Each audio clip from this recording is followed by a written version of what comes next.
We're live. All right, everybody, welcome to the Redeemed Legion podcast, episode 11. Excited you guys are here. Let's get into it. Aiden Wilson Tozer once said, "The most critical need of the church at this moment is men, bold men, free men. The church must seek in prayer and much humility the coming again of men made of the stuff of which prophets and martyrs are made."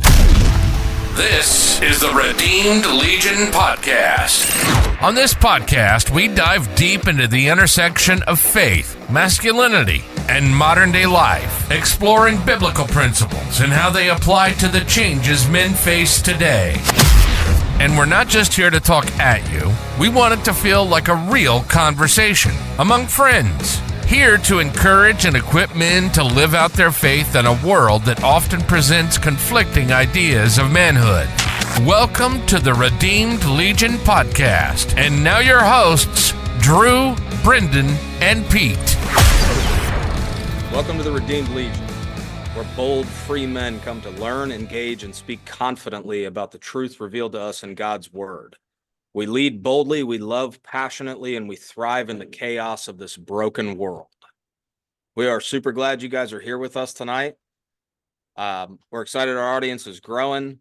We would love for you guys to go on all your podcast platforms, subscribe to our podcast, go to all the social medias. We're on there. Check us out. Go to redeemedlegion.com to the shop page. We have some merchandise on there. These hats that we're all wearing are on there. We'd love for you guys to buy those. There are supposed to be shirts on there, but they're not there yet because we just can't afford it. Because currently the podcast is sponsored by the three of us. So we'd love to pick up some more traction there. But either way, we're glad you guys are here. We got a cool episode tonight, and we're going to dive right into it.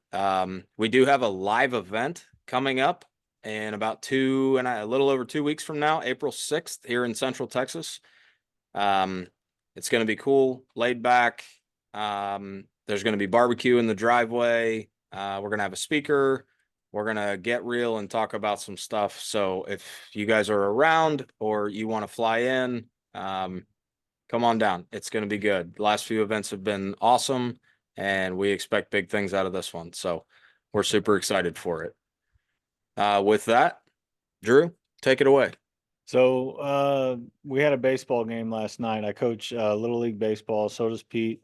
And we had a baseball game and had a moment with my son that was kind of a kick in the rear for me. Put my boy in the pitch. Usually he's a pretty decent pitcher.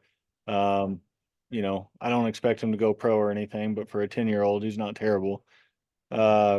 And man, he was on the struggle bus last night. It was probably 6 batters in a row. He would get 2 strikes on him, and then he'd end up walking them every time. And by the time the inning was over, the other team had got 5 runs off the deal, which is the max runs you can get per inning in our league. And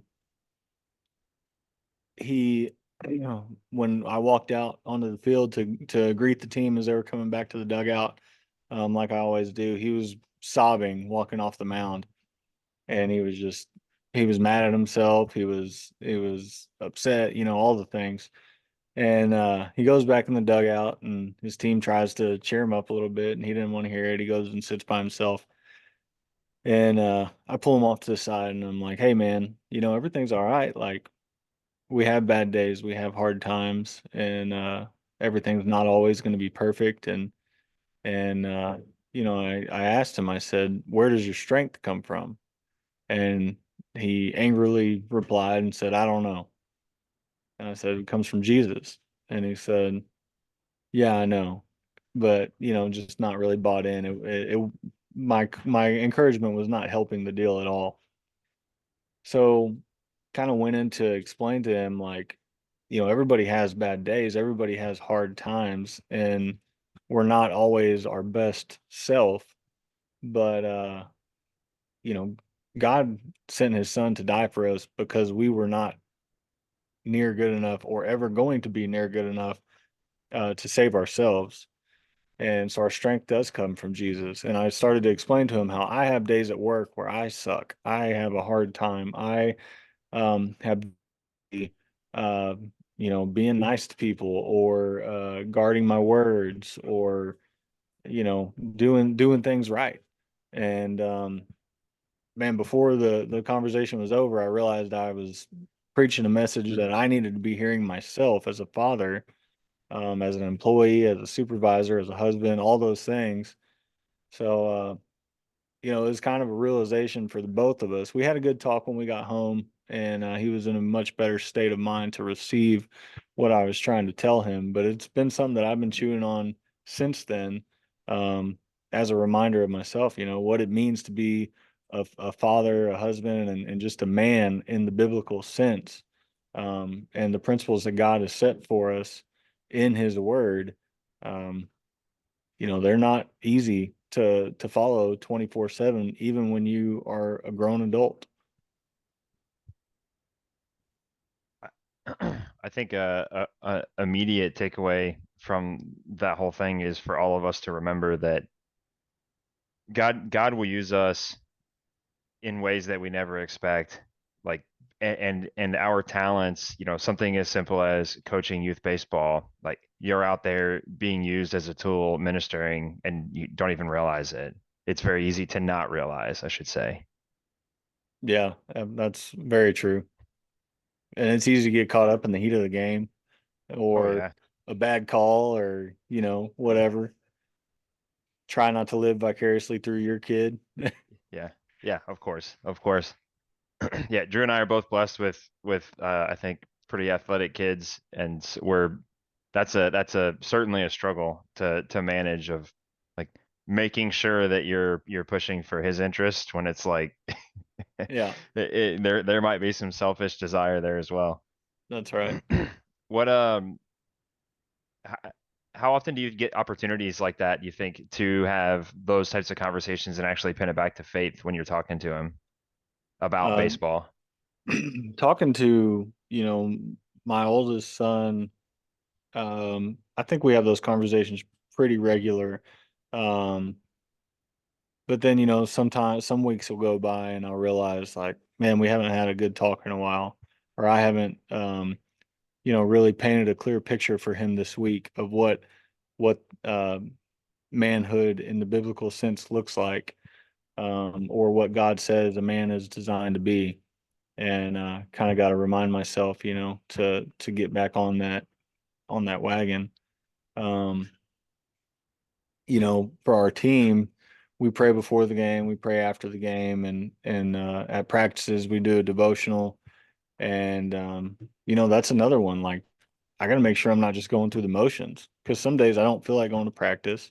Yeah. Um, so last night it was cold. Everybody was ready to go home.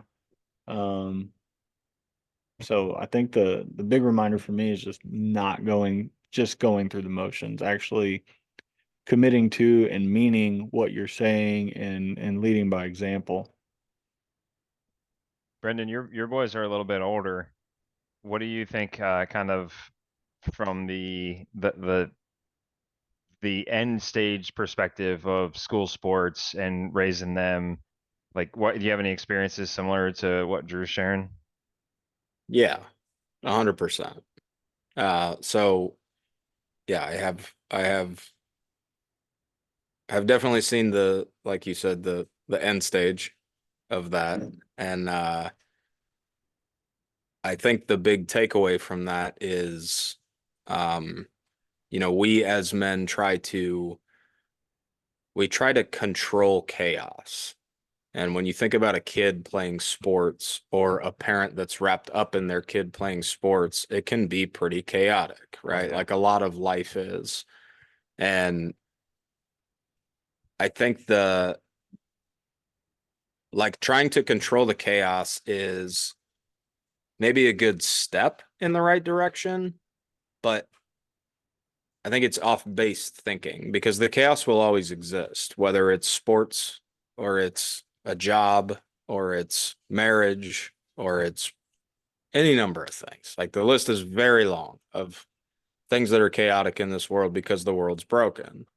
And I think instead of trying to control the chaos, we need to realize that even in the chaos, Jesus is enough. It doesn't, the chaos affects us, and the madness of this world affects us because we're fallen humans. But at the end of the day, none of it matters. And that's really hard to realize and keep in mind in the moment.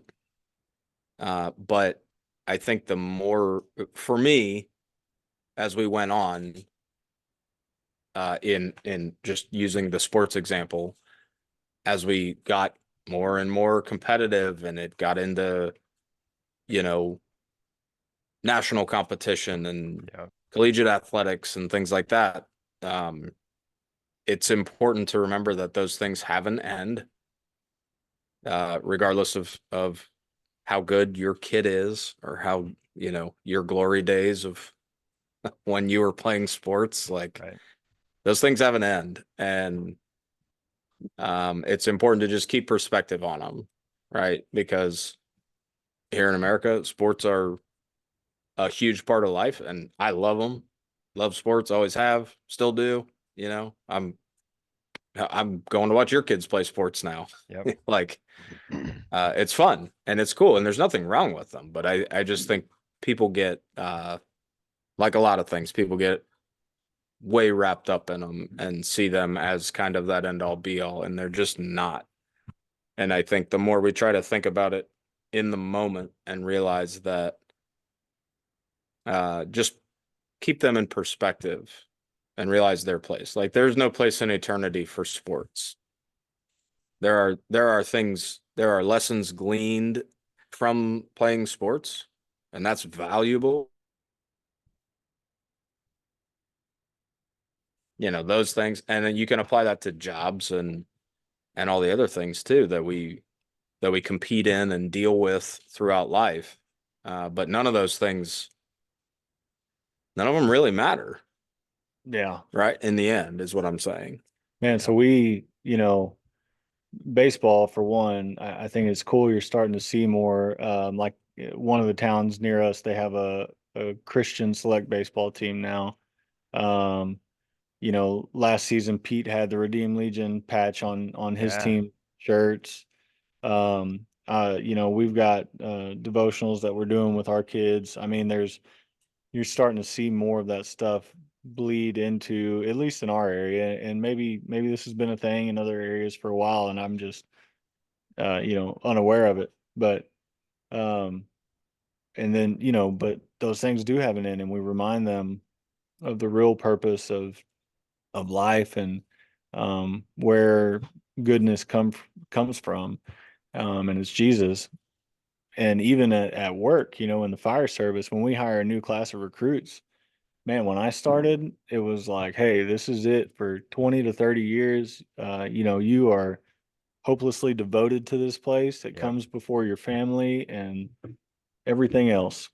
And now we're telling these new hires, like, hey, you got 20 to 30 years here. You need to take care of yourself. You need to take care of your mental well-being. This place does not come before your family and Yep. all of that. Not that there's still people that live by that mentality, but we're starting to have Bible studies around the kitchen table. And there's a lot of people that don't partake in that kind of thing. But, if we had more men rising up as coaches, as supervisors, managers, bosses, whatever, and husbands, dads, making the priority what it needs to be, being Jesus, I mean, like that that would shake the entire world. Yeah. I think that circles back to what I said a minute ago, which is like men need to realize, all of us need to realize the impact that we can have.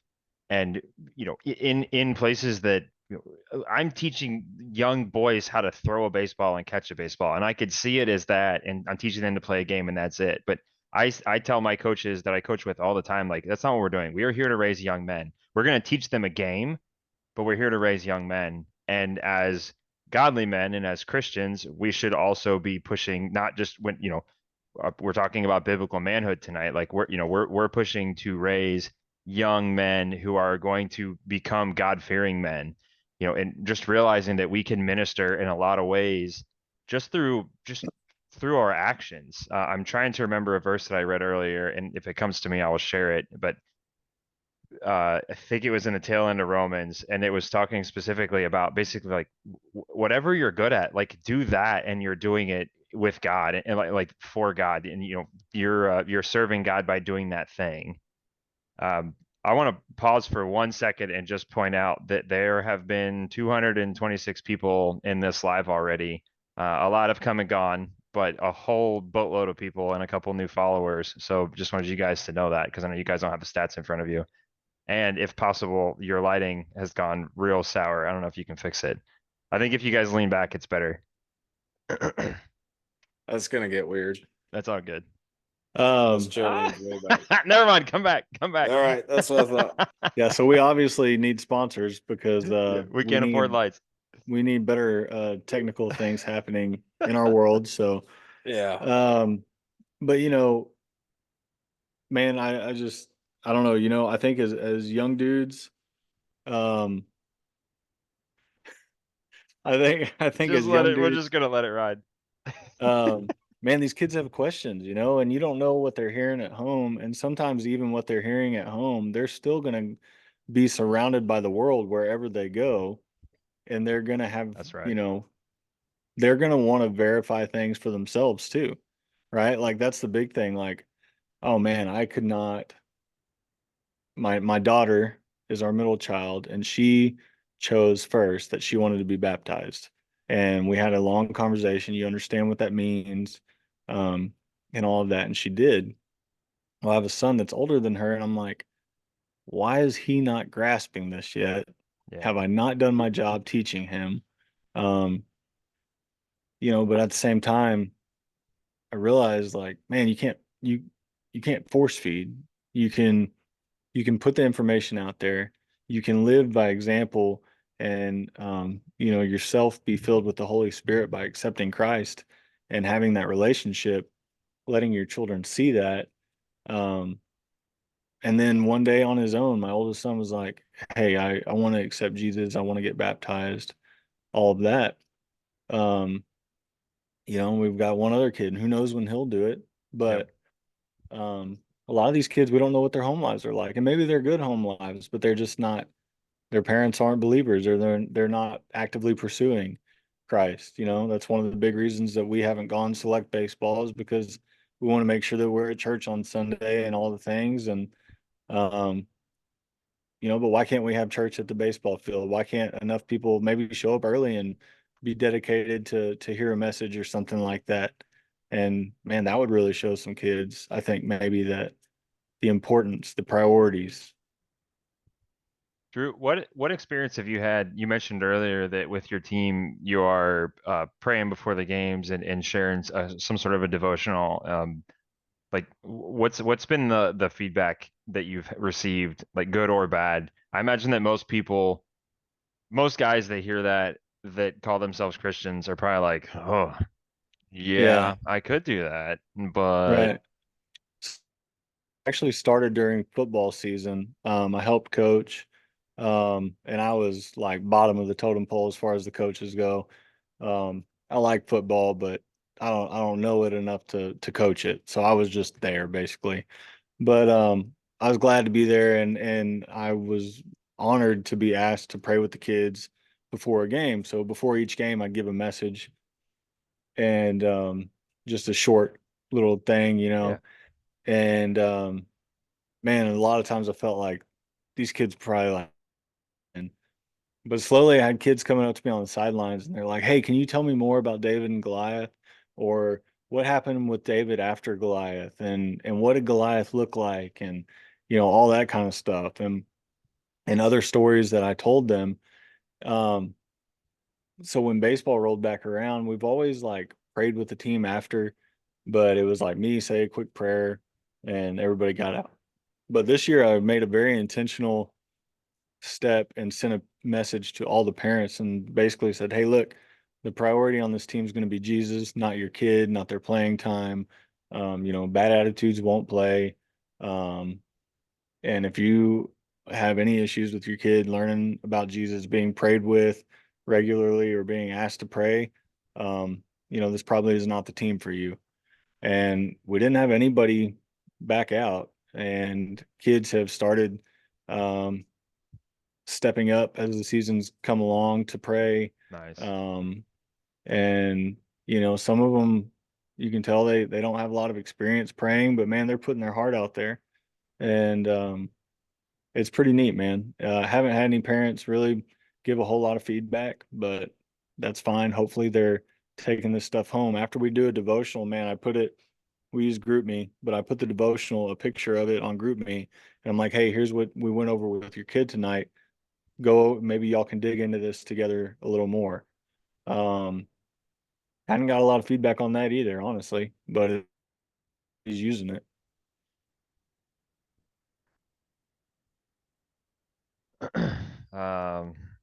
Somebody asked a question. I know you guys won't know what this is. They said, what would you do for a TikTok universe? I don't know what that means. I'm sure it's a gift or something on TikTok, but RJ, I don't know what you're talking about, bro. Sorry. We're not hip enough with the TikToks. But Brendan would do a backflip for it. 100%. Whatever it is. Yeah.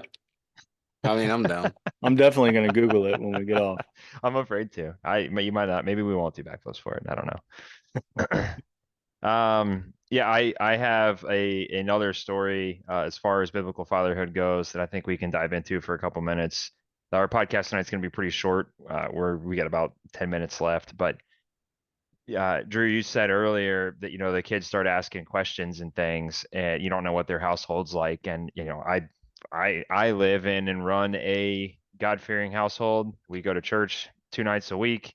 We're church and small group, and we do those kinds of things. And I have my own son is 8 that we're talking about coaching baseball with. The other night, I caught him. He was sort of sneaking on a computer, and when I dove in, obviously, and looked at the history and tried to figure out what the heck he was doing, I found that he was searching and asking hard questions that he doesn't know this, but that his father struggles with. Me, like, which is literally like his Google search was like, "Is God real?" And there was a moment of paralysis where I was like, what do I do? Right? Like, what do I say? But then I took that opportunity to pull him aside. I was obviously mad that he was sneaking on a computer, so we had to deal with that first. But then we got into that question, and you just having an open dialogue, like remembering that we are raising young men, we're raising the next generation. It is our job. Like he's learning things. The point that I want to get into is like he's learning things in Sunday school, he's learning things at church, he's learning things at small group, but like the real work happens every single day at home. Like that's the real work. That's where it actually happens is us as fathers taking the time to make sure that we are actually raising our sons to raise them into being young men. And I had that opportunity. It didn't go perfectly. I can't answer that question perfectly. I answered it honestly and with as much as I know. I imagine that some parents might just be like, he is real, and that's it. And it's like, that's not helpful. Like he's asking, he wants to know, like, let's talk through the facts that we do know and, talk about the historicity of the Bible as much as you can with an 8-year-old. But I don't know, it was a productive moment. I don't know if you guys have had anything similar or any thoughts on that. I'd love to talk about it for our last couple minutes. Yeah, I think it's tricky with kids, right? Because kids tend to be, especially when I say kids, I mean like kids at like your guys' kids' ages, right? Like 10 and under, that's a very, at least in the past, it's been a very like honest, Yeah. non-affiliated viewpoint from those kids, right? They're not necessarily, they weren't always exposed to as much of the world as they are now. And now, as much as we try to protect them and kind of shield them at that age from that stuff, it finds its way in, right? Yeah. They go to school, they talk to other kids, they have If you give them an inch of access to the internet, they have a mile of access to the internet, and you know, better or worse, right? But it's tricky to deal with kids like that. And I think something you said, Pete, like being honest with them is good, as long as that honesty is rooted in, biblical truth, right? And especially when your kids get older, it's good to share like a curated version of the truth, right? Your truth with them, to show them that everyone is vulnerable to attacks and doubt and all the things that happen, because then it's not someone just preaching at them, like you said, like God is real, the end. Well, that's a terrible argument, Right. because who's so giving context, giving real life. I mean, you're his dad. You are his truth, right? So showing him that vulnerability, age appropriate, is a good thing. But being rock solid in your reasoning and your belief and your faith and your defense of the faith is super important too. And that was something that took me a while to learn and figure out. I had kids when I was pretty young and dealt with all that with what you're dealing with right now 10 years ago. And it is not easy. And anyone that tells you that they nailed it is a liar, and you should not listen to them. Yeah.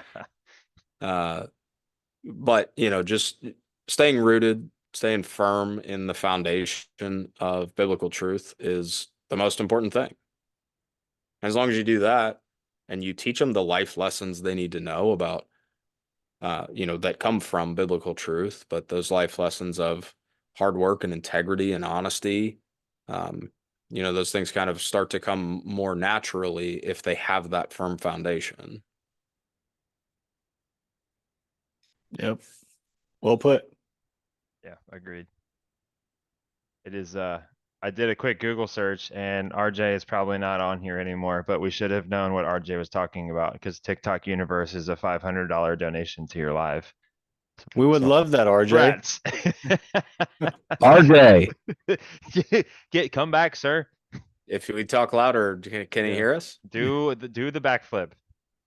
Get Okay, it done. here we go.